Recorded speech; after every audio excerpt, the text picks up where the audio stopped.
Hello and good evening to you. Welcome to News 360 and it's live on News Hub here at Adesawe in Kanda. My name is Alfred Okansi. And I'm Natalie Fort. His birth was deemed strange and at some points believed to be a curse.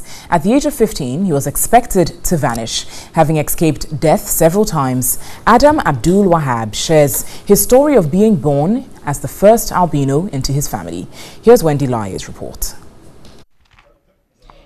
He is the first of 11 children, the first albino among his siblings, and known to be the first albino born in his village.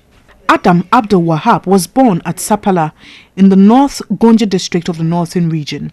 The educationist, journalist and human rights advocate in his late 30s currently works as the Communications and Media Relations Officer of the Ghana Federation of Disability Organizations. Adam says he started suffering discrimination from birth. So there were some people who were specialized spiritually to take the life of such children. So they were seeking to do the same to me. But for my grandfather and one of my uncles and my mother, I think I didn't suffer that. But when I grew up a bit, I was made to take care of the cattle, and they were not willing to actually send me to school. For one of my uncles who is now late today, he forced to send me. Although academically good, his low vision made his time in school frustrating. For him, the experience was a painful one. A teacher just whipped me very well because I was struggling to copy something and a friend was complaining I had blocked his view, and the teacher didn't take it easy and told me something that I don't want to forget, and most often too I don't want to remember, that if you cannot see, who forced you to come to school? At some point, the myths linked to his albinism led him to discover he suffered a disability. I asked Adam what he thought about Ghana's theme for this year's International Day of Persons with Disability, empowering persons with disability, ensuring accessibility and inclusiveness. He told me Ghana has failed. We cannot talk about inclusiveness without talking about accessibility. Inclusiveness is when we are able to have everybody included equally in whatever that we do as a country.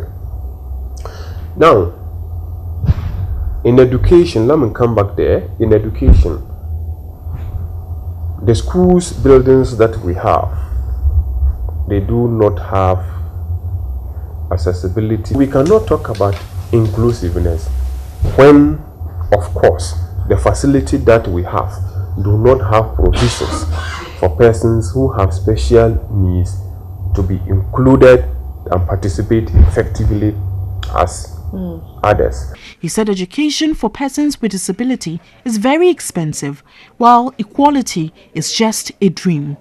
Even as a matured man, he was likened to an animal when he applied for a teaching job.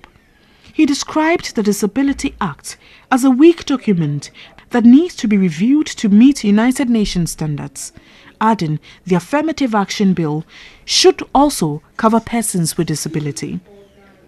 On the way forward, Adam asked for the independence of the Disability Council. Meanwhile, the Gender, Equity and Social Inclusion Officer of Star Ghana, Safia Musa, believes until Ghana commits to the right implementation, the country will deliberately be excluding persons with disability. If we commit to ensuring that our development is all inclusive and that every single Ghanaian citizen has opportunity to realize their full potential and to contribute to this development process, then we are getting there. In relation to the achievement of the SDGs linked to persons with disabilities, it is critical to ensure, in this regard, the full and equal participation of persons with disability in all spheres of society and create an enabling environment by, for, and with persons with disability. Wendy Laryea, TV3.